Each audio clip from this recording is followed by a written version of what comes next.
অ্যানালজির question solve করতে গেলে best উপায় হচ্ছে তোমাকে এক্সামিনারের মতো করে ভাবতে হবে। ওকে, দেখো এখানে একটা কোয়েশ্চেন আছে এসএসসি সিএইচএসএল 2023 মর্নিং শিফটের কোয়েশ্চেন।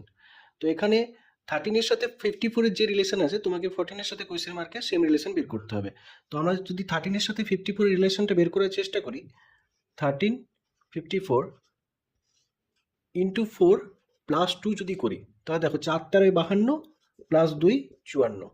ওকে, দেন সে হলে 14 ইন্টু 4 প্লাস 2 যদি করি সে হলে 58। 58-এর কি কোনো অপশান আছে? নেই। তাহলে এটাকে এইভাবে ভাবলে হবে না, একটু ডিফারেন্টভাবে ভাবতে হবে। তো কিভাবে করা যায় দেখো, 13 এর যদি স্কোয়ার করি সে হলে 169।